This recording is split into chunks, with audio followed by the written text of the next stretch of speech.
Hello everyone, welcome to a special episode of Otaku Sentai Podranger. This is your host B-Shuck. And Ben. Benching!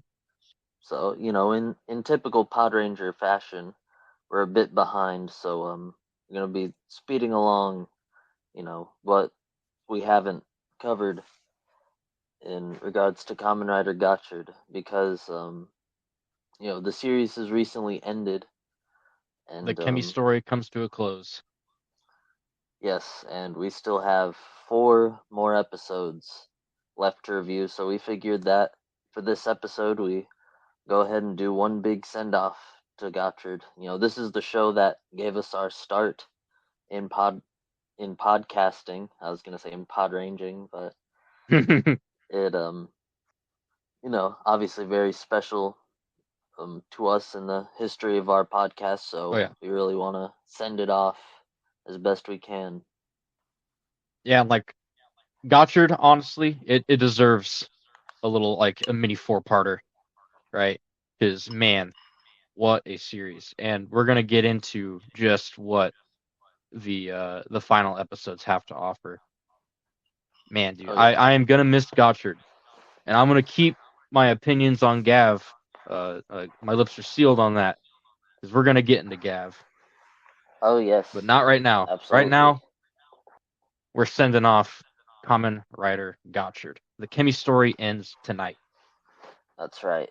And so we begin where we left off last time with Spanner making his big villain announcement about how he plans to end the Alchemist Academy and destroy all the chemies. But before he does that, he gets confronted by Lachesis, who questions him about how good of a plan he really has, because the Kamen Riders use the chemis as a power source, and if the chemis are destroyed, then no more Kamen Riders. Well, aside from the 30 plus Kamen Riders throughout history, but these Yeah. specific Kamen Riders will be out of a power source, and that's obviously a problem.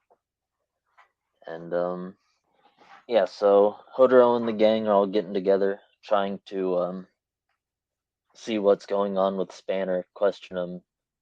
And Spanner, he's not negotiating. He just asks for the chemis and Yeah, states this that for the sake of society, they all got to be deleted. it's like I'm loving how like their whole like uh conflict with each other has kind of like boiled over in a sense.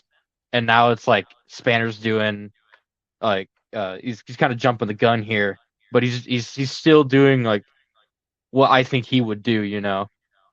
So Yeah, like this like because Spanner uh ultimately, I wish Spanner was a bit more fleshed out through the series because a lot of his development was like real quick and impactful. yeah, And for like all that other filler, he was just kind of doing his own thing when it came to like all the different like arcs that were going on.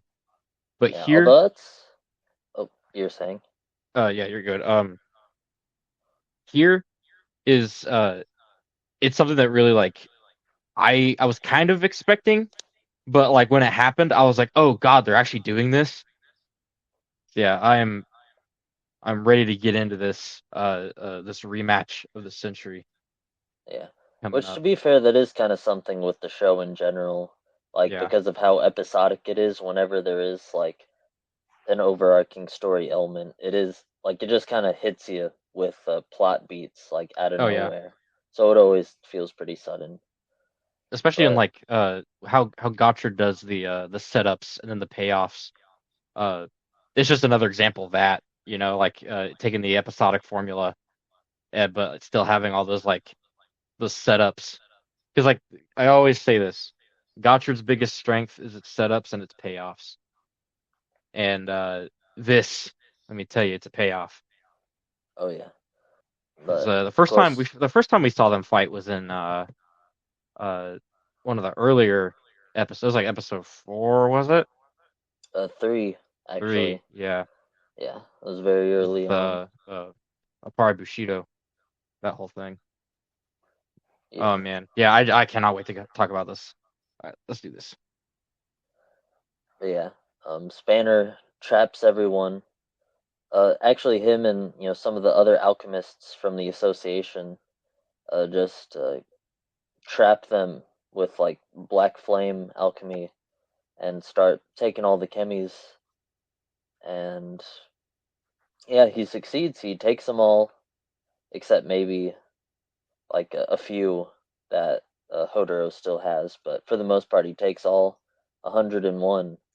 And Lachesis arrives to the scene and reveals Spanner's plan to transmute all 101 of them into himself, which is just wild. He'd That's become kind of like a use two an at a time. amalgam, Just yeah, like the the ultimate amalgam. amalgam. Yeah, Let's but it's see. like because like it's interesting that he would do something like that because it's like it sounds crazy, but it's like he's been amalgam before, you know, and like yeah, I feel like he'd be like, oh, I have to do this. Oh It's yeah, like man, like he what a definitely character. feels like a responsibility, like Yeah, even if it's at his own risk. But anyway, Hodoro gets a call from his mom to head home, and yeah, this is when he finally reveals that for this entire show he's been doing alchemist stuff, and yeah. It she ain't takes no it it pretty ain't no well. harmless club. It's real. It's world affecting things he's Oh yeah, a part of. just simple life or death battles. Nothing too major. It's not going to affect his chance of getting into college or whatever. Alchemist College. uh, See, there's a funny bit where Rin and Hodoro are at Hodoro's house and they hear a rumbling at the door, but it's just Kajiki. Like with all this drama going on, it's nice to have the more comic relief character break the tension a bit. And with him is Mr. Asahi, the wrestler from episodes 5 and 6. They yeah, come dude, we in to check on Hodoro. got the whole gang coming back. Wrestler G, dude, man, that was one of my first like favorite episodes. Whenever Oh Gotchard yeah, first started Wrestler it G to stuff. me those were the first episodes to really where like the show came into its own, like what Oh it was yeah, trying to do with like episodic, like down to earth storytelling. Anyway, Hodoro tells Mr. Asahi the story, and Mr. Asahi sits him down and gives him some wisdom, saying that um, if he has an ideal, he has to fight for it if someone's gonna clash with him on it. And so this inspires Hodoro to go and encounter Spanner, who is out. Um, he's out in this quarry with these, uh, like posts, doing this like alchemy ritual to begin absorbing all the chemies. And then Hodoro just comes in and punches him right in the face. And yeah, dude, yeah, it's very awesome. cathartic just to see Hodoro actually throw some hands outside of the suit. Because it was awesome to see because he's like the happy guy, and like he's usually on like the defense whenever uh like Spanner starts talking about it. It's like, oh yeah, here's what I think about Kimmy's, you know. But him being just like first thing he does is punching him in the face. I was like, oh man, Oh yeah, this is gonna be big good. boy. But yeah, the two begin their clash, um, just changing into all their different forms, and it's a very intense fight. Like they really Yeah, they're put their all beating the into crap the out of each other. choreography of it. Yeah, they just start. They aren't just arguing with their fists, but they're arguing with their words as well.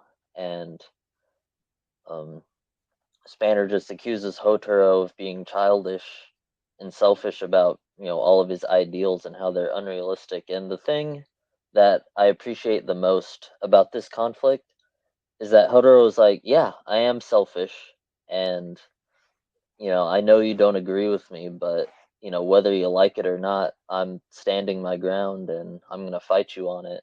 And I don't know, Like it's a very he's nice finally, message, like oh yeah, he's teaching kids that if they believe in something, they got to fight for it. I think that's a very positive yeah, because message.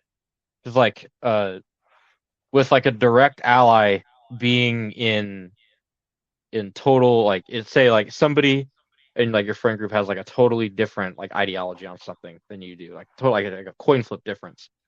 Uh, maybe don't settle it with your fists, but you can still come to a conclusion that you just like don't totally Yeah. demonize the other. And just A like, compromise. don't just like fold just because Right. someone else is disagreeing with you. You Yeah. can just, be yourself. And this Fight for the fight, dream. this Because like fight fighting for between the dream will show him the dream, you know? oh yeah. Well, that's the idea, but Yeah. we'll get to that. But anyway, the two, they do the old, like, they both punch each other in the face, but Hotaro's actually busts a hole in Valverad's mask, Yeah, dude. which That is was really awesome. gnarly to see. That's like one of my favorite tropes ever is whenever like the broken mask during a fight. Oh yeah. Yeah. Because like the last piece of media that did that I watched was the Obi-Wan Kenobi show with Vader and everything.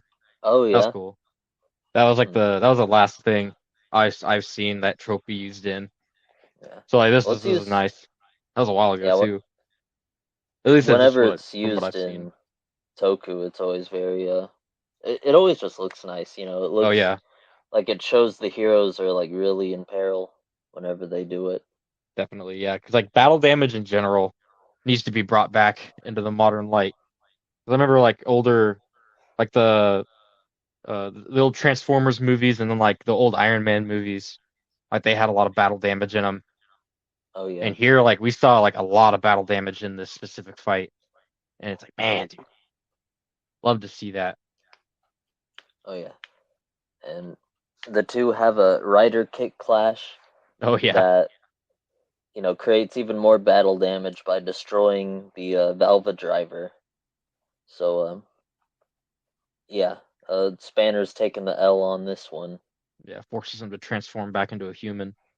Yeah, and then while this is going on, things going from bad to worse. Lachesis makes it to Kyoka's lab and just sees it totally destroyed, and then Kyoka's just blankly staring at this chessboard, like you can tell she's had enough. But yeah, the chemis are retrieved, and Isaac, the AI that Sabimaru uses, even beefs up the security so that no one can break into the lab and steal them. And yeah, Spanner after the fight just kind of walks off. He doesn't agree with Hodoro, and he just obviously his plan to use the chemis has failed, but he's just gonna try and figure out what else he can do on his own. But Hodoro, he doesn't let it keep him down. He assures everyone that he's gonna return eventually. But this episode ends on a big twist, a real M Night Shyamalan style surprise, where Galia, one of the Abyssalist Kings, is draining Atropos of her human model's essence to convert her into an ultimate weapon. You're But not gonna then believe it this. reveals Oh man. that her human model is none other than Rin Kudo, our Yeah. female lead of the show, and it begins draining her energy as well and showing the mark that was left on her hand in the Cause like previous episode. because it showed like I remember it showed a flashback of like a kid sitting on Fuga's lap, right? Like her dad. And I'm like, that kind of looks like a Tropos.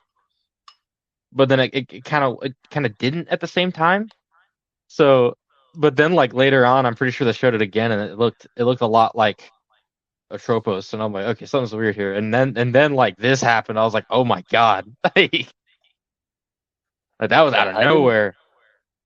I didn't notice the resemblance at first, but I think by like with how like seemingly fixated Atropos has been on Reen, it Yeah. it kind of I kind of knew something was up between those two after a certain point. Yeah, like the hairstyles too, that they're pretty much the same, except the Tropos is shorter. Yeah. Wow. That So was yeah, that was an insane twist because I was like, oh, she's probably gonna like transmute her with somebody, but then it's like, oh wait, she's gonna transmute her with herself, and it's like, what the? oh yeah, Yeah, that was an insane twist. And then because like the stakes just got higher and higher and higher because it's like, oh yeah, well, uh, Spanner's out for now, and then Renee's about to get turned into a death god, death goddess, you know. And so it's just like, oh, what do we do now? But they got the chemis back, so now I think it's time to go on to episode 48. Say goodbye at twilight. yes. So this episode begins with Rin getting warped away while this is happening, and Sabimaru pointing out the mark that was put on her hand, and then it cuts to Fuga at his laboratory, who gets a knock on the door from none other than Garyon, Yeah, and who's he's like, begging him to. help. Oh, I was like, okay, what? Because at first I was like, okay, wait, why is he doing this? Well, we'll get to what's happening here. I don't want to say anything. I don't want to say much. Yes, Garyon showing more emotion than we've ever seen him with, just begging Fuga for help. So yeah, cuts over to Galia, who reveals her plan to convert Atropos into a chimera weapon and using Reen to reach that goal. But Fuga's not just going to stand for that, so he does the unthinkable and teams up with Garyon, and the two, officially begin their mission to save their respective daughters. Meanwhile, Spanner wakes up in Fuga's house after he leaves, and then finds a note giving him permission to use the lab, and so yeah, that's definitely gonna help him out later. So our duo of dad alchemists appear to save their daughters, but they bleh, Galia warps the two of them into Atropos's childhood home, and then basically makes them play a Saw type game Yeah, where they have to kill one or the other. it's like reverse Russian roulette, and I'm like, oh my god, this played before school. Yeah, Holy crap! like, ba- like basically they have to keep shooting a gun at each other, and it's like they don't know if it's gonna fire or not until it happens. So while that's happening, Reen and Atropos talk it out, and um, Atropos acknowledges Reen for her selflessness, which is surprising to see Atropos acknowledge and give credit like that. Um, Garyon admits he resented Fuga's ideals, that he was envious of Fuga having a real daughter instead of just a homunculus, which, I mean, you don't have to be so cruel about it. A daughter's a daughter, but Yeah, but Garyon's Garyon. that's true. Yeah, So the duel begins, and Fuga admits that he valued Garyon's skill as an alchemist, but just never understood his worldview, and commends him for caring for his daughter before pulling the trigger, pulling the trigger, and just firing a blank so Garyon doesn't die. And then Hodoro appears, but the death game exists within this barrier that Galia created, and he can't get inside of it, like not even Nijigon can. And so then Garyon fires, but the bullet is revealed to just be butterflies from the bullet Chocho uh, Kemi combo. And so technically the barrier only operated on the rules of the game she made up, but by using a gun-based Kemi, um, Hodoro was able to follow the rules and enter the barrier, or at least have the gun enter the barrier. And so, just yeah, totally sort of. outclassed and Oh yeah, outsmarted yep, Galileo. yeah. Hodoro pulled some Bugs Bunny shit on her. So the two begin fighting. Um, And Atropos and Reen, while Gotchard's fighting it out with Galia, they reunite with their fathers and hug it out. But then, of course, right after that happens, Garyon uses his gold alchemy on Atropos, um, revealing that he was the one, well, I guess it was Galia's idea to turn Atropos into a chimera, but Garyon was wanting to get in on that, and now he's the one that's doing alchemy on them. And he just flat out says everything was a lie. He was just bullshitting. Yeah, And and so, I was like, ah, because like whenever he comes up, he's like, please, Fuga, please help me find my daughter. I was like, that's bullshit, dude. He never cared. And then he does this. I was like, God. I don't know, he really had me at first just because I'm so used to the constant trope of villains becoming good guys in Kamen Yeah, Rider. So I thought Garyon might actually be getting redeemed, but no. They pulled the wool over our eyes. But yeah, man, crazy. There's just so much happening in these last few episodes. oh yeah. I love how it all just snowballs into one big climax out of nowhere. But yeah, the two have their big fight, and of course Galia doesn't want to be thwarted by Garyon and wants the Chimera for herself, but Gotchard's not going to allow that. Um, except he is, because he gets defeated. But then Majade steps in and is immediately defeated right after and drops her cards. So, yeah, as she falls, Garyon fires a fuck you laser towards her. And as Atropos's memories of Reen flash before her eyes, she decides to take the hit for her and sacrifice herself to protect Reen. Man, that Basically, was tough. That was a tough yeah, sequence because like the whole time, like Reno's like, "Hey, I know you just like want a friend, like you don't have to like you don't have to beat her out of the bush or anything. Like we're cool. I just I want to be cool." And she's like, "No, I don't have human feelings." And then it's like when they both like when that synthesis starts to happen and like she just it finally clicks and she understands and then she like sacrifices herself. I was like, God, that was heart wrenching. That was genuinely crushing. And Renee's definitely. she's just like beside herself, because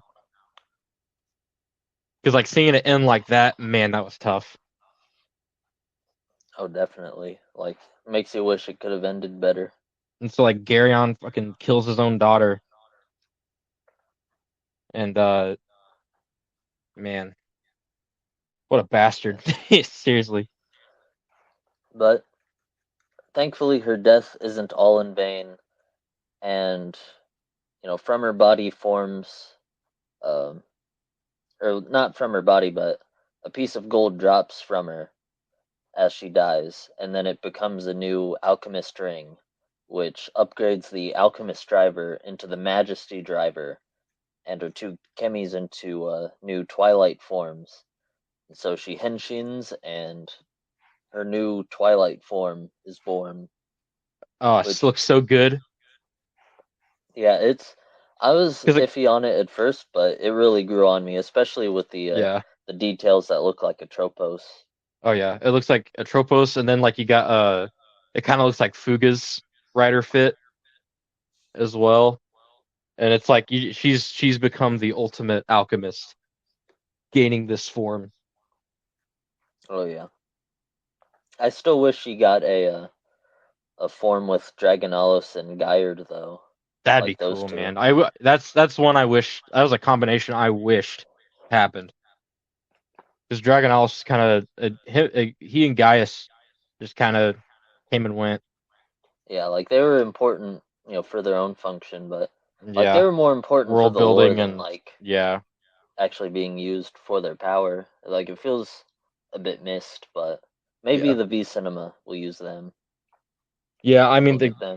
they're still putting out Geats content to my knowledge, so maybe that'll be the same for Gotchard a Yeah, little they bit. usually do at least one V Cinema for each season. I mean, didn't they put a new a Gaim season out recently within the past couple years? Not a season, but like a movie. It was a like a web special, like a I guess 30-minute special or something. Ah, But yeah, it's like so if a season is popular enough, it never really ends. yeah. It feels like. Or like whenever they had the Ryuki special with Geats and like they all fought each other, Oh yeah, and then Asakura beat the crap out of Buffa. oh yeah, that was crazy. That was my first introduction to Asakura. That was my first impression of him. Oh yeah, it And was yeah, one of the best villains in Rider for sure. definitely. That guy rules. But um, so yeah, we got Twilight Majade, and yeah, because it's Atropos and Majade fighting in unison. Like Atropos like exists within Reen as a spirit, basically. When Galia tries to predict her attacks, like she's not predicting Atropos's attacks, and so she's able to get the other hand that way, and then just destroys her with the rider kick, basically. And yeah, Reen thanks Atropos for keeping her promise, and then Atropos just fades away. And don't they do like there's like a thing where it's like I'll always be in your heart, Rene. She's like, now go. More or less, yeah. It was tough, but it's like Atropos is officially living on within the ring and within her heart because they're technically the same person. That's right. But man, what a bitter, bittersweet ending to Atropos' Kemi story. Oh yeah. And then the episode ends with Fuga confronting Garyon and grabbing the Philosopher's Stone, but then Gigist swoops in. Hasn't appeared all episode, but he Yeah, swoops in for the I was waiting for worm this at the moment. last moment. Yeah. And then it ends with Garyon once again proclaiming that he will turn the whole world into gold. Will he do You'll it? Find out. Do it. hear in Keep a couple watching and find seconds. out. Yeah, because Rene got her new form this episode. I feel like Spanner's getting left out here. So that's why we're going right into episode 49, Metal Warrior, the Silver Valvarad. Oh yeah. Episode 14-9. So it cuts to Spanner in Fuga's lab, toiling away as he tries to repair his driver, remembering Gigist's comment about his black flames. And Lachesis walks in on him. Spanner explains that he can't just remake his old driver just because he knew he needed a power up and the old driver couldn't tap into his full potential. And Yeah, that thing's obliterated Garyon, too. Yeah, Hooter did some crazy damage. oh yeah, Because it was cool and to see then like a really busted up driver like oh that. Because definitely, like usually it's like, oh, they look so like sleek and pristine, but then like that one just it was like, oh wow, that's totally destroyed. oh yeah, I don't know. It always kind of hurts to see a Hmm. driver just get destroyed like Yeah. forever. But Garyon's also doing some work of his own, using a fragment of the Philosopher's Stone to create a new chemi named El Dragon or El Dragon, sort of like El Dorado, but Hell yeah. dragon. And so, yeah, he creates this new chemi and then turns it into amalgam, which Gotchard confronts. But then, as they're fighting, a bunch of anti alchemy protesters come in and start interfering. But then a counter protest group come in and talk about how good chemis have been to everyone, including Kajiki's girlfriend Hijiri, who begs everyone to accept chemis. But yeah, the mob isn't relenting. They just get into a big fight about it. Um, and then, meanwhile, bad goes to worst, and Geist infiltrates Kyoka's lab. And so, although Gigist doesn't fight at first, He asks Spanner if he wants to join him, but Spanner says no, so of course they start fighting again. Meanwhile, The Hodoro, Gigas, he's always like, "Hey man, you got the Black Flames. I'm a guy. You know, I like doing things too. You could help me." And he's like, "Dude, we've been through this. He's ending this shit. He's yeah, ending it. Gigist is too They're down fighting." bad. Meanwhile, Hodoro comes up to his home, Kichi Nichinose, and sees that it's closed up, and is greeted by Garyon, who, Yeah, in his house, bro. Oh yeah, man, I'd be scared too close to shitless. home. It's like, dude, oh, it's like where? So he was like, "Where's my mom?" I was like, "Oh, dude, he killed her, dude. He turned her into a freaking Midas touch or some shit." Oh, He I was scared, cooked her man. into a golden omelet.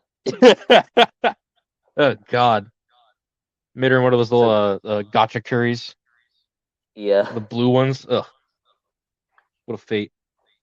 oh god, the moldy curry. Ugh. But Garyon tries to make his case, explaining that gold is better than humanity because gold lasts forever and isn't mortal like humans are. But Hodoro, he argues that, obviously, and says that life inherently has value because of how, because of how fragile mortality is. But Hodoro's mom comes home, and none the wiser just thinks Garyon is some guy, and Garyon claims Hodoro helped him a lot and just leaves, which I'm not sure Uh, what he means by help, but yeah, I was like, oh, dude, Garon's freaking so slimy, man. yeah, he's a creep. But meanwhile, Valverad versus Gigist.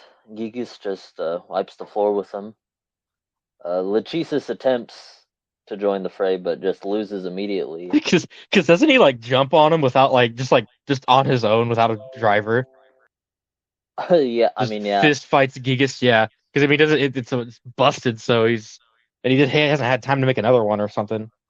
So he's just throwing yeah. hands. Or Kuragane Spanner is throwing hands with a god. Well, he has his like sword at least, his Oh wrench yeah, sword. it's literally just his base skill against Gigas.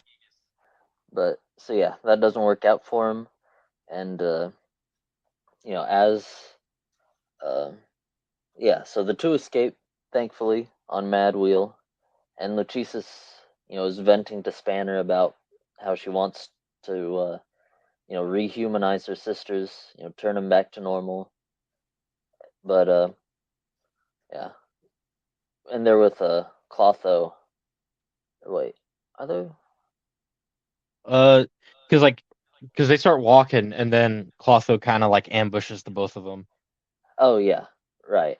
Yeah, Clotho joins up with them and says that it's too late for that, alluding to Atropos, kind of dying. It makes the rehumanizing thing a lot harder, obviously. And she also laments that they could have just been a happy family together. Then Gigis barges in again, but this time Clotho is there to hold him off as Dread, but then gets thrown into a portal, and now it's Valverad in the fray again with both of his Valverushers. But then Gigis not only defeats him, but begins to engulf him in black flames, which gets Spanner to reflect on his relationship with the Black Flames and how he viewed them as evil and yet nearly sacrificed himself using them. He reflects on Hodoro's ideals and how he can't stop thinking of Hodoro despite hating his ideals so much. But he realizes that although his flames are dark, the darker he is, the more light he has. And so he unlocks new silver flames, which upgrade both his driver and chemis.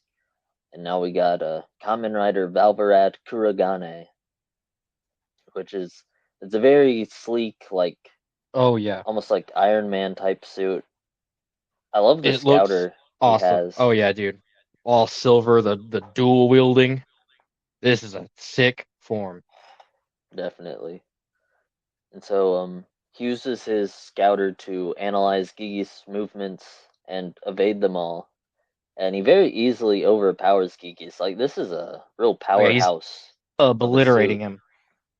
Yeah, he finishes him off quite easily. And yeah, the Massive final. explosions. He's literally just a walking war machine. And even looks like War Machine too, because he's all silver. Oh And then yeah, like he can attach the swords to his back and they look like little jet engines. Looks oh yeah, awesome. that was very hype. So yeah, the fight ends, and El Dragon appears again in a tiny Nijigon-esque form, and it's just prancing along, and Lachesis catches it, but then Garyon shoots another fuck you laser from behind her and kills her out of nowhere. Which these deaths really do just like happen Yeah, almost they out of just happen. nowhere. And it's just like it's fucking just it hurts because like, she's looking forward to the future and everything. And then boom, he is just down and out, just like that. Yeah, like it really can happen at any moment. So Garyon plans to use both the Philosopher's Stone and El Dragon to create his ideal El Dorado world. And as Lachesis is dying in Spanner's arms, she laments about her past life, and then, you know, uh, Spanner at least gets to carry her off, give her some dignity. But then they all run out and see Garyon with his giant golden Rubik's Cube floating in the sky, which Garyon uses to summon a new driver, the Eldorad driver, and uses El Dragon to. He uses El Dragon as a card, not the toy Kemi thing, and transforms into Kamen Rider Eld, which it's a pretty gaudy suit, but it kind of fits his obsession with gold, with just Oh how yeah, much it's gold is it's on the suit. it's basically like pretty much just an evil Rainbow Gotchard, but then like it has all these different flares that represent Garyon Yeah. and Well, all that. his Because it chest piece is actually a repaint of Gotchard's X Rex yeah, I chest noticed that. piece. Because I was like, Yeah, oh, it's very which familiar. R.I.P. to that suit. Yeah, That seriously, was one of my favorites. that was really good. I remember earlier on after Garyon left, didn't Hodoro, wasn't he just like, hey, so here's my mindset? Because his mom's like, what are you a part of right now? What are you doing? You can just walk away if it's something's like too crazy. He's like, nope, I got to do this for my friends and my friends' friends, and I just gotta. This is just my life. This is my dream. And then Yep. he's the main like conflict there is where like he's worried that she's just gonna be like, no, you can't do that. But then she goes, you know what? Strike forth, Hodoro. Take hold of your gotcha.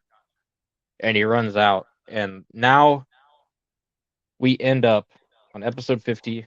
This is our Kemi story. Yes, the final episode of Kamen Rider Gotchard. The end has come. Yes, And it opens up with the. Oh, what were you gonna say? sinister, it opens up with a sinister gold logo. Oh, And that's man, literally what I was gonna mention. yeah, yeah, it is. It just looks. It's like oh, it's so regal, but then it's like, you know. With the context, Oh yeah, this isn't a positive gold like our boy Kamen Rider Legend. yeah. This is Oh yeah. something a lot more negative. And And heavens, man, let me tell you, we open up horrifically because like they all like he just turned into Kamen Rider Eld, but he's like, I have a surprise for you guys. And then there's a golden statue of Minato that's like slowly turning into gold. And he goes, "You guys got to get the fuck out of here." I was yeah, like, "Ah, dude, no!" yeah, it's gruesome. Yeah, the stakes just are the highest they've ever been right now. Garyon starts spewing out dead troopers from his giant gold cube that just start spraying like gold spray. It feels like New Super Mario Brothers 2, where like it had a coin collecting gimmick where like all like the gold flower just turns shit into coins. Like Garion's favorite game, like he could have solved everything by just giving him a copy of New Super Mario Bros. 2 and letting him turn everything to gold in that game. It's all gold. Oh man. But Clotho But makes it into the cube, wanting some vengeance, and transforms into Dread to take Garion on. oh dude, and she's like she's swiping like every card she has, just Oh powering yeah, up more and more and more, and it's like, oh, it's not gonna end well. yeah. She's like, shit. If Spanner won't do it, I'll use all 101 chemis. Yeah. Oh God. Um, so yeah, Hodoro finds his mom at home, who begins to scold him for hiding being a Kamen Rider, but it's just because she doesn't want him to die. Since he is, in the line of battle and could actually die.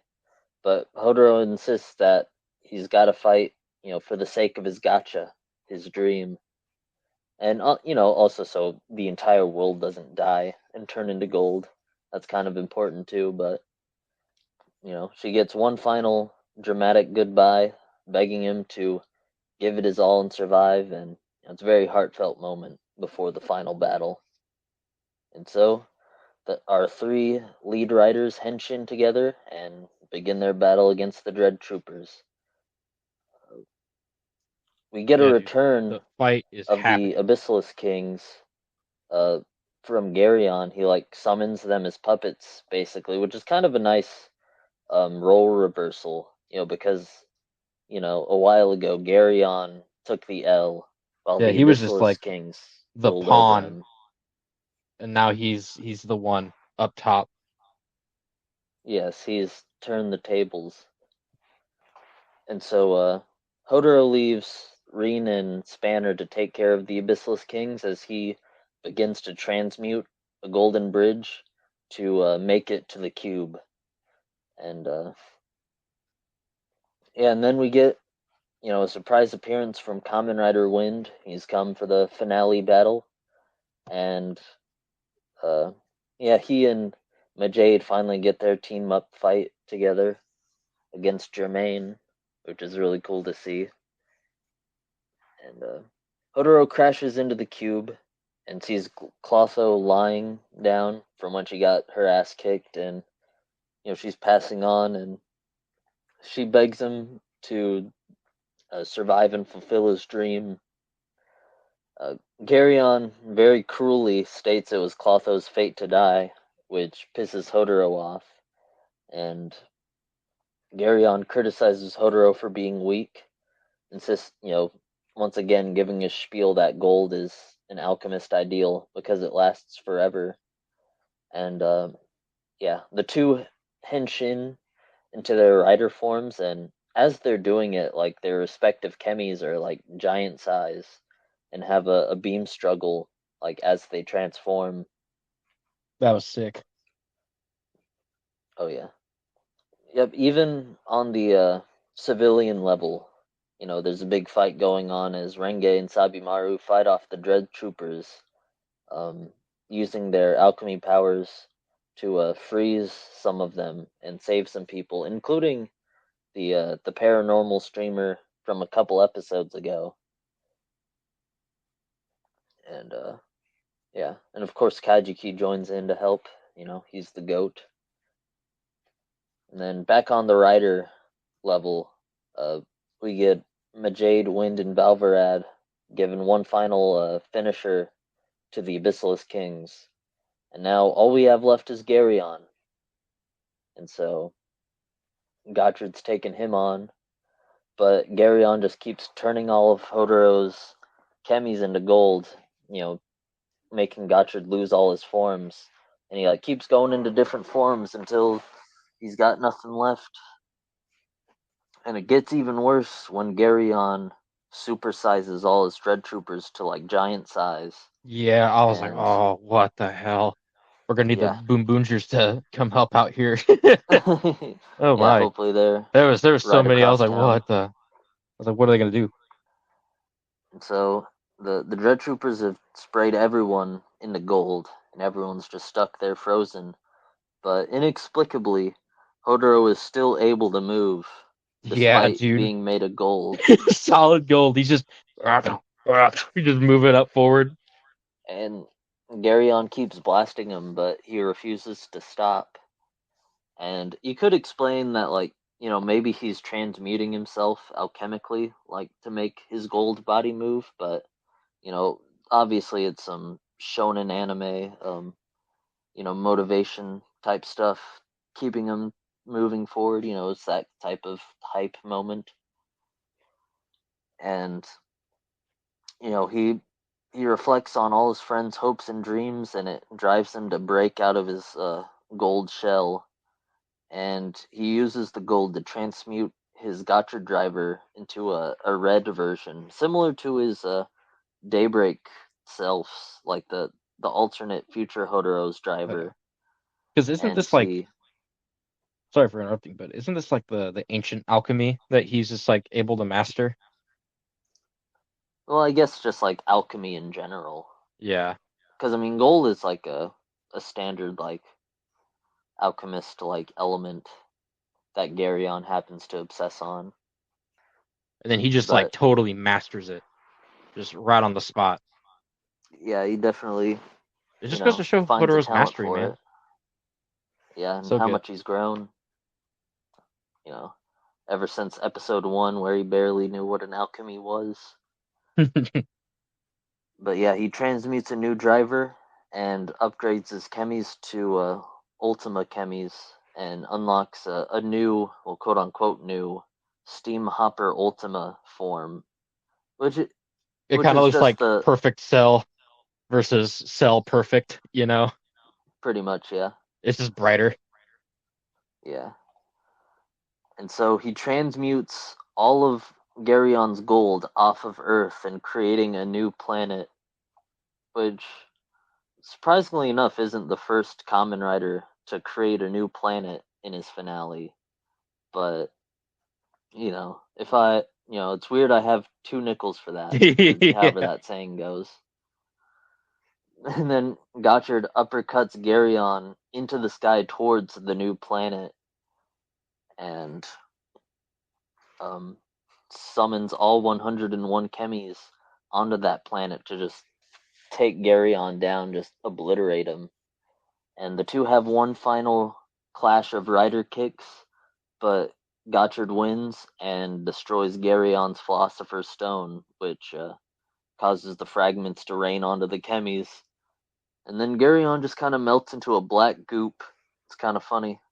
Because he sees this new world that he got transported to and he goes, "Oh, damn, I get it now." And he dies.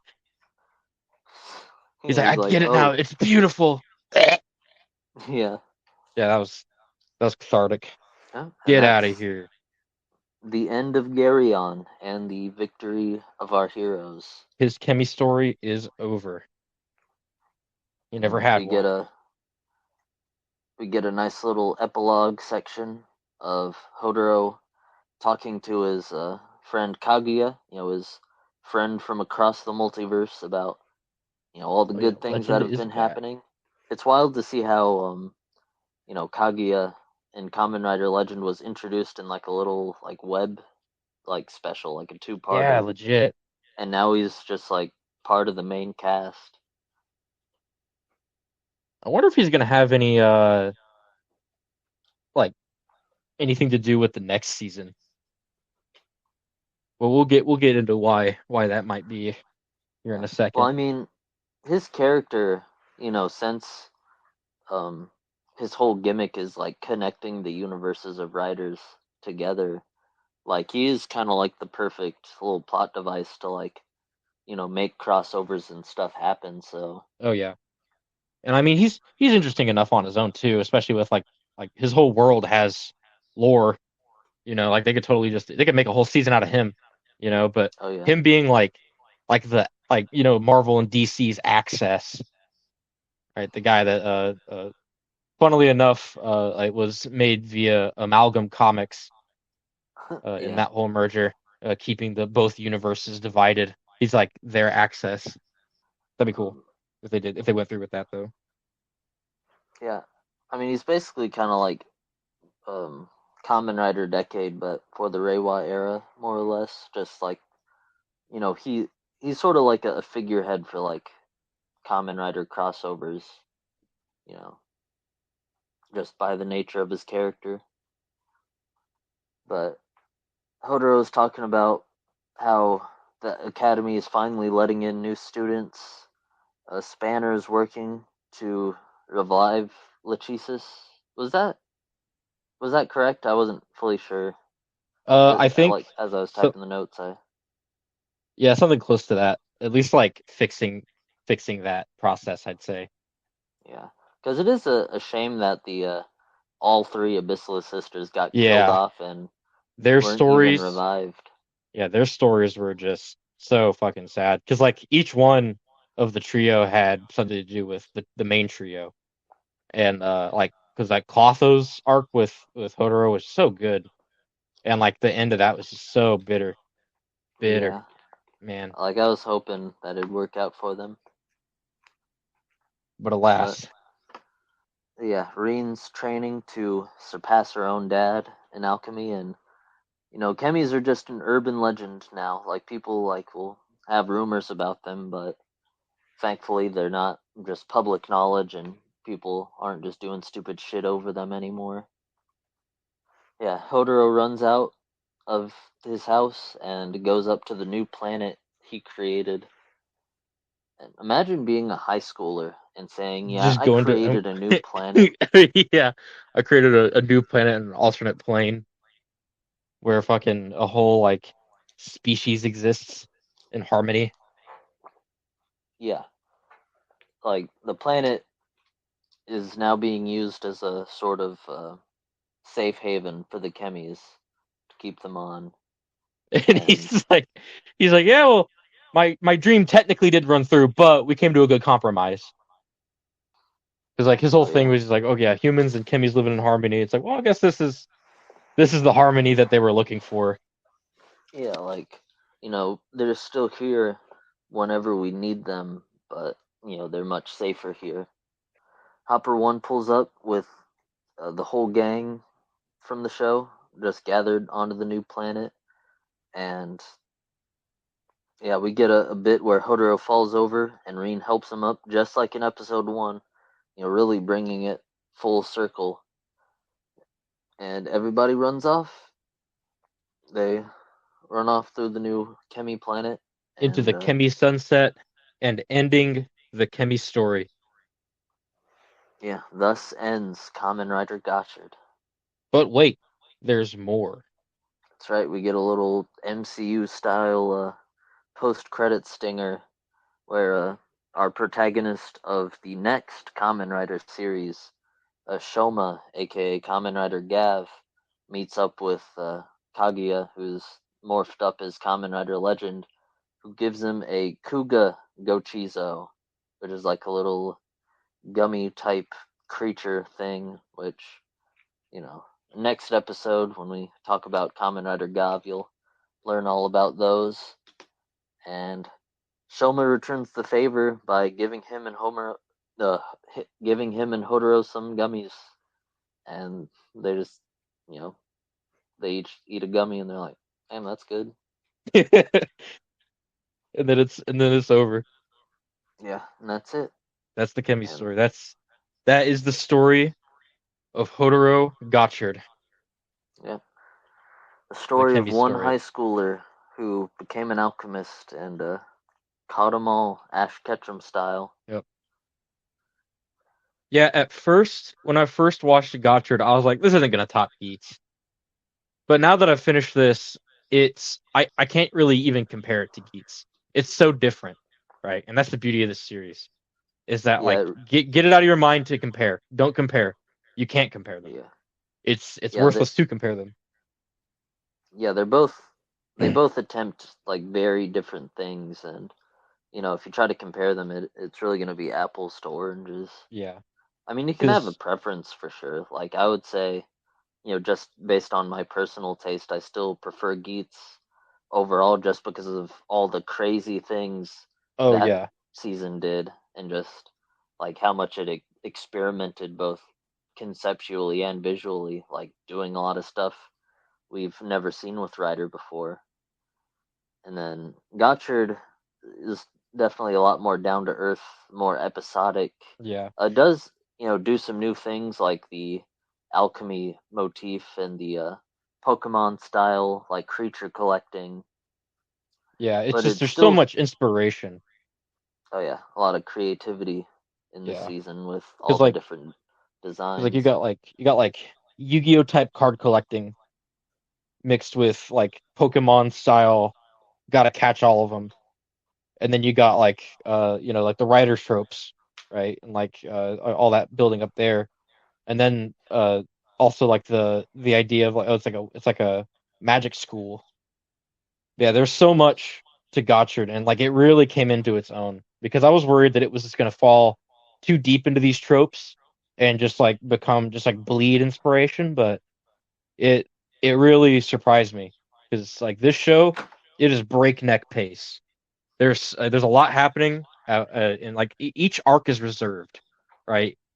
Like I mentioned earlier that Spanner, like he didn't really do a lot between the episodes that was about him.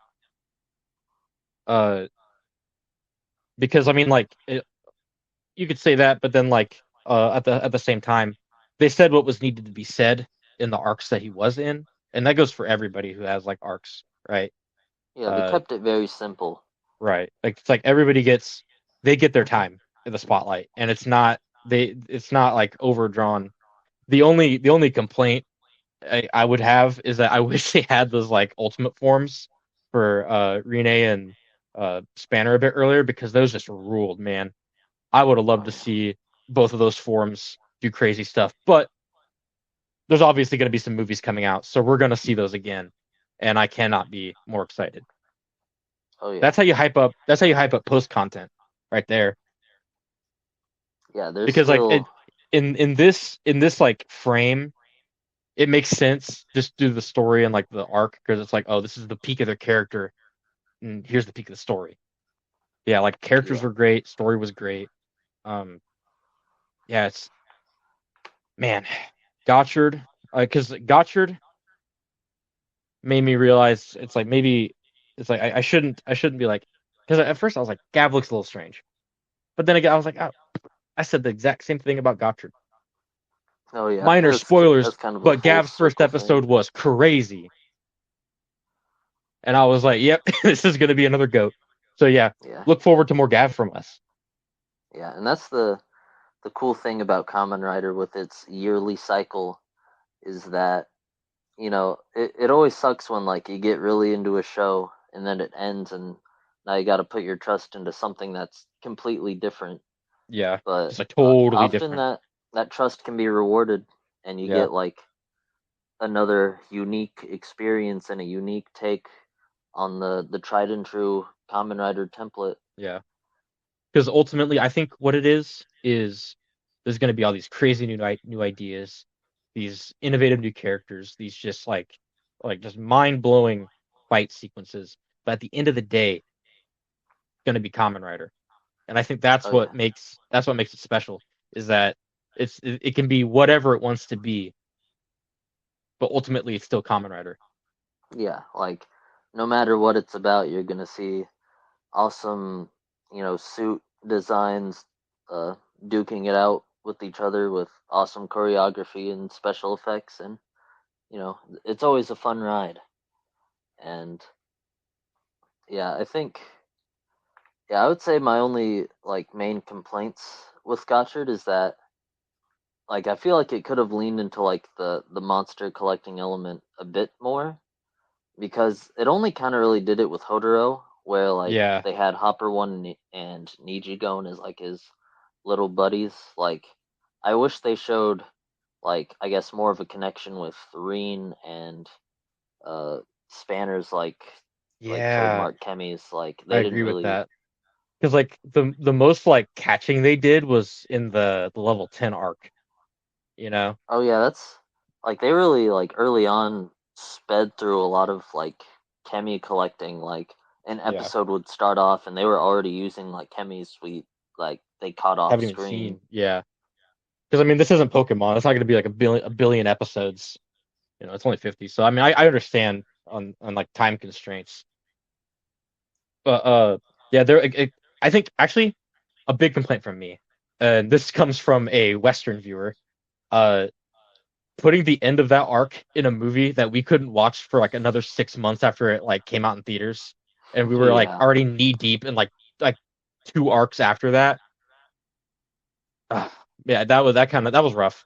I really hope Gab doesn't do something like that, but I'm not keeping my hopes up for that. yeah, and it's like I don't know like what the current state of like theaters are in Japan, but like even if we were in Japan, like what if like we were busy during the time frame of that movie's release and we couldn't like go see it, then we would still be out of like major plot development because it really did kind of feel like there was a hole in the plot that was left with that movie. And it's like, well, there is certainly an appeal to like having story elements like elsewhere so you could like I guess have more. I feel like Gotchard is like it's so episodic that like they really could have just included that stuff in the series proper. Like Yeah, I generally prefer when the movies and stuff are like a fun like side story type thing where they yeah, do some where they have like a new threat that they wouldn't normally have in the main show or like something like that. yeah. Like And I because mean, Geats did that well. They had a couple like the what was it the Black Fox was it? It was one of the more recent movies they did.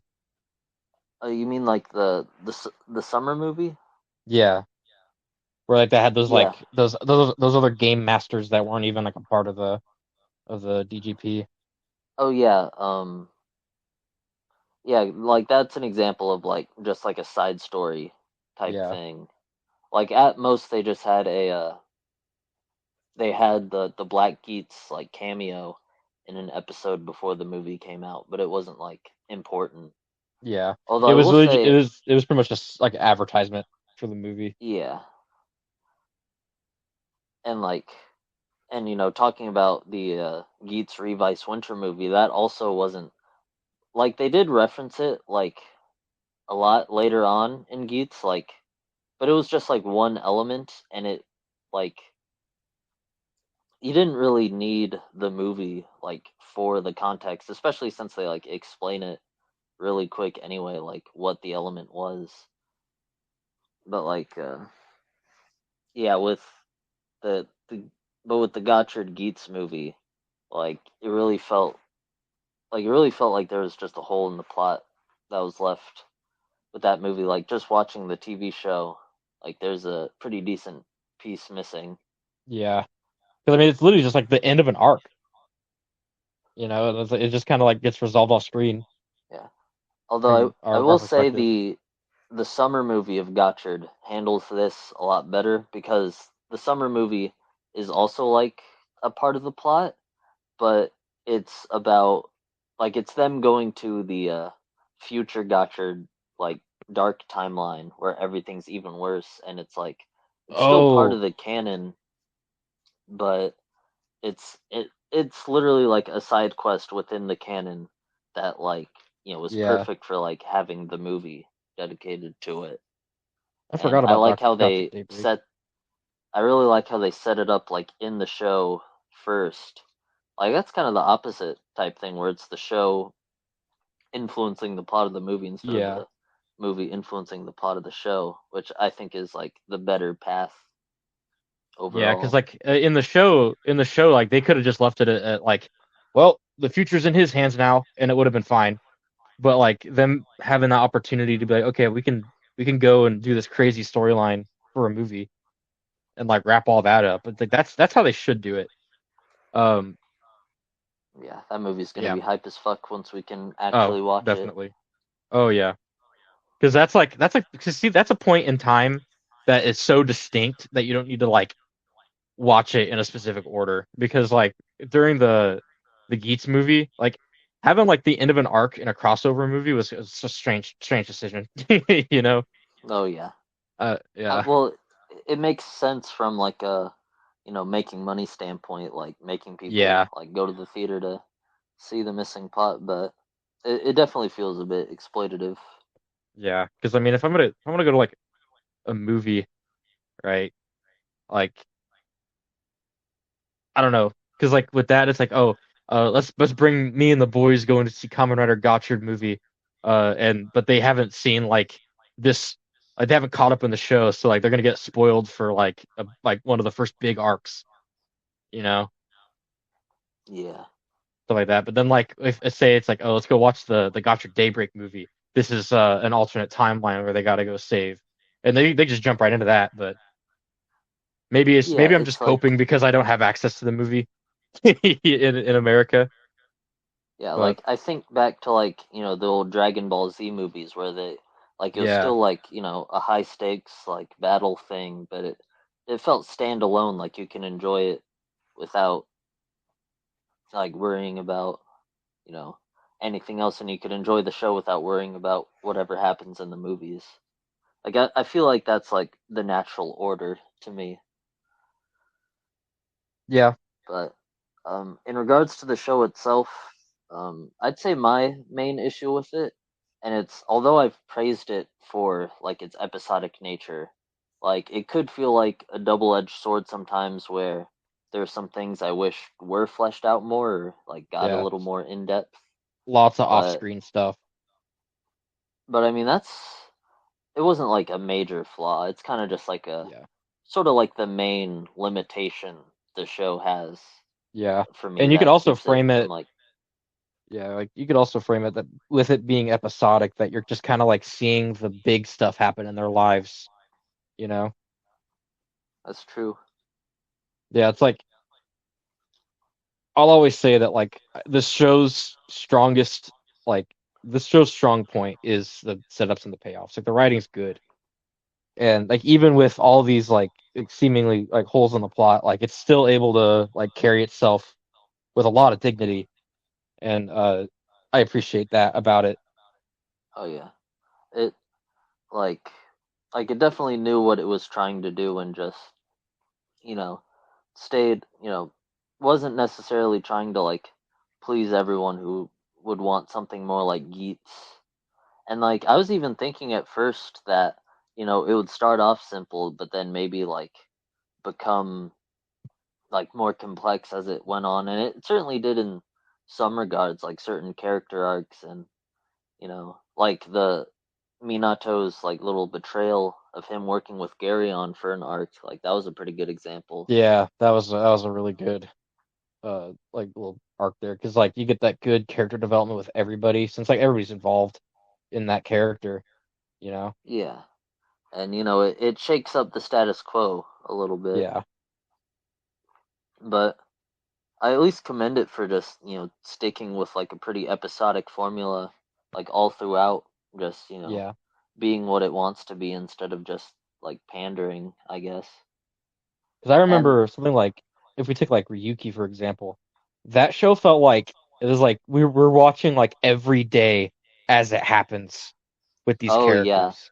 like Like it it's almost like a felt it's like a single arc almost.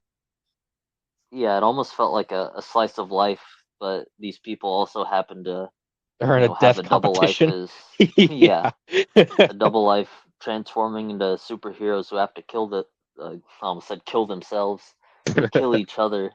Yeah. 戦える But Man, yeah, like while a show like Gotchard isn't, it's not like my preference in Kamen Rider. I generally prefer like higher stakes, darker type stuff, yeah. but I still This show respect got dark Gotchard. sometimes. Yeah, because it It did, handled like the dark stuff pretty well. yeah, it definitely did. And like yeah, like that's not me saying it's like an inferior show, Dude, yeah, because but that was whenever I first like got into it, I was like, wow, this is very much like Like I know the age demographic's pretty low for this show, but like it feels even lower for Gotchard. Coming off of Geats, because like Geats kind of Yeah, got messed up near the end, but uh, yeah, I think Gotchard, like even with the tonal shift, because that was the biggest thing for me was the tonal shift. There were still times in Gotchard where I was like genuinely heartfelt or like really fucked up moments. Like whenever Garyon first took all the chemis, and then Hodor was like yelling out like, "No, don't freaking give in to that." See, that was like really messed up because like, that's like all his friends. He's just about to get sacrificed, and then they all like break out due to his words. It's like that's good, and that's ultimately what we're looking for with yeah. It TV. Like no matter what tonal shift, it was once you hit those emotional peaks and make it good, like they did in the show. Like man, because that's whenever Minato also like changed his mind, and he's like, "Yep, hey, fight for your dream." After he was all like super like hard edge about it, Oh yeah, and Gotcha everybody coming definitely together. Yeah, had some strong like emotional highs. yeah. And that just Like, goes back into like because I think my favorite things about the show is costume design, the setups and the payoffs, and general story structure. oh yeah, and I'd say all three of those elements are pretty strong within Gotchard. Yeah. Oh, and like the power system as well. Like that was super unique. I really Oh yeah, enjoyed like being able to like not only just use the chemis themselves, but also like make like different forms out of them and stuff and such. oh And yeah, then like they just all the different forms that they had throughout the show. Platinum yeah, Gotchard is still my goat. and Such a cool I also form. like how even the non-riders were able to like Yes, utilize the exactly. chemi powers in different ways. Yeah. It's like it has the like human characters do stuff. Thank God, and they don't have to be writers to do stuff. That's the best part. Because like Kajiki, one of my favorite characters in the show, and like he's just a guy, you know. Because like this show, I think what it does really well is that it takes these really small moments and like it turns pin drops into nukes in a way. Because like Kajiki's arc, whenever they started like doing stuff with him, it's like wow, like it shows it because all these arcs show off all these characters, how they wear their heart on their sleeves. How they wear their dream, like just like showing it towards the world. And it's like you see stories like with uh wrestler dude and wrestler G or uh oh man the cactus one Oh yeah, with Sabo the Needle with that kid and yeah, X-Rex with that girl trying to impress her dad. And it's like you see like how dreams affect everybody here, and like even if they're just like an episode character, like they're still good and they're memorable. Like I mean, when they all come back and they defend Hodoro and the alchemists, but it eventually doesn't work. But um, they still like had that in their mind, and so I feel like it does all these like smaller episodes. They make them just like they expand them so much where it's like now like everybody has a stake now, in a sense, in the oh yeah, chemis. And I think with this show, it's interesting because like it's this whole like type of creature that they're trying to keep hidden. Like like say with Pokemon, they're they're as common as like even more common than cats and dogs, right? Everybody has a Pokemon, has a whole yeah, squad of Pokemon. But like in this series, it turns out on its head where it's like, oh, nobody can know about them, or it's gonna disrupt the delicate balance of life. yeah, So it's like they ran with everything they had, and it worked really well. yeah. And that's It's a how I think about Gotchard. distinctly Kamen Rider spin on the like collectible creature like um type of show where Yeah, like like it really emphasizes how they can be used as a force for evil and were even originally created as such by Gigist. But if you have a good heart and realize the positives that they can be used for, then you can turn that evil on its head. And that's kind of what Kamen Rider has always been about, like the connection between, like the reflection between good and evil. and everything they have in common. Like this is Yeah. just another example of that. And like this show, I think, or with like how Garyon got defeated, where I loved how like they beat the heck out of him because he was like, the first big bad, and then like he gets eaten by the giant creature in the portal, and then like when he comes back, he's stronger than ever and he's more clever than ever, and like he becomes the big bad again. I love arcs like villain arcs like that. But then whenever they finally defeat him and he sees everything, he's like, wow, that's beautiful. The dream is beautiful. And like I think at least with that with like Hodoro like being like I'm gonna show you my dream, and just like it's just everything that he could have ever wanted, and it's like evil has more in common with good than previously thought, and that's why the chemis are like that, you know, like that's why they can be good, and then like only when they become a product of their environment, like with Geese or when the sisters turn them into amalgams, right? That's when they're bad. And so now like there's like a total balance between the human world and the chemi world.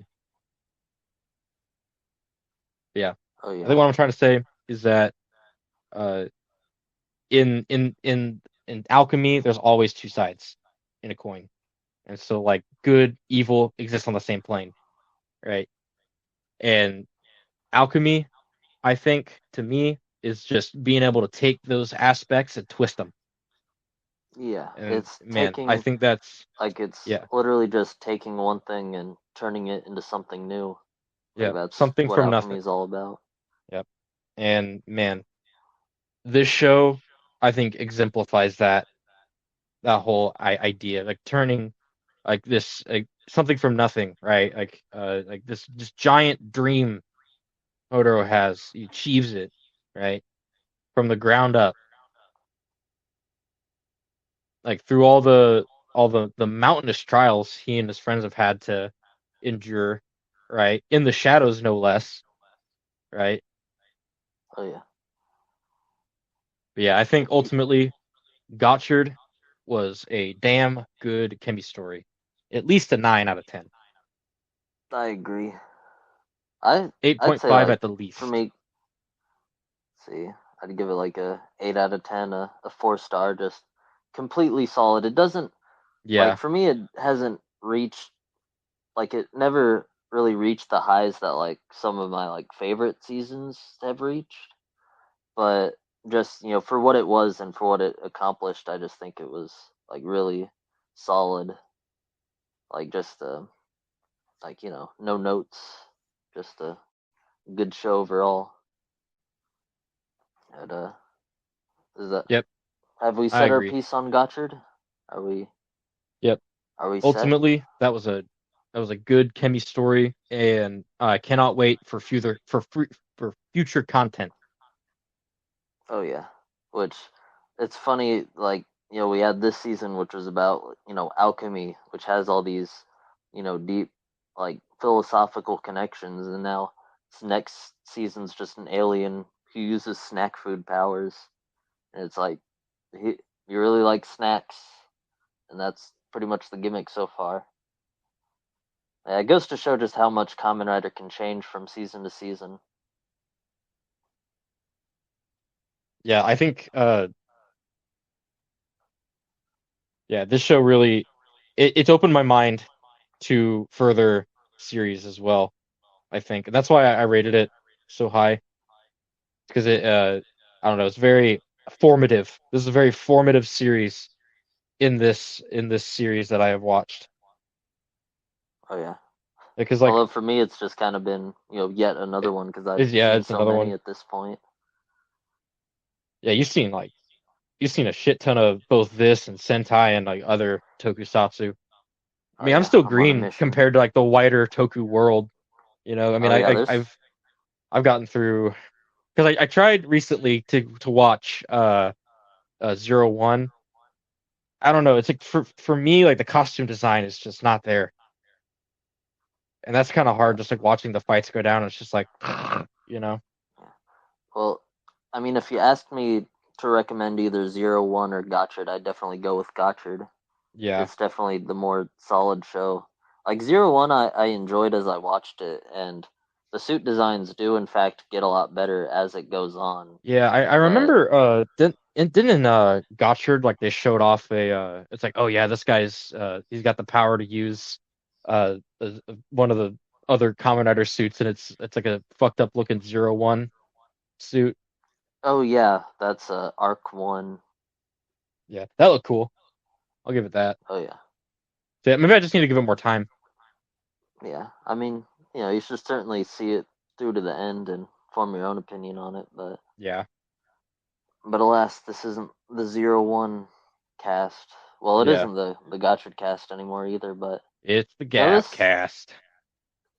this certainly feels very full circle though, Yep. since the We've made it, Gotchard bro. cast was our was the beginning of Podranger basically, and we've now concluded it and put it to bed.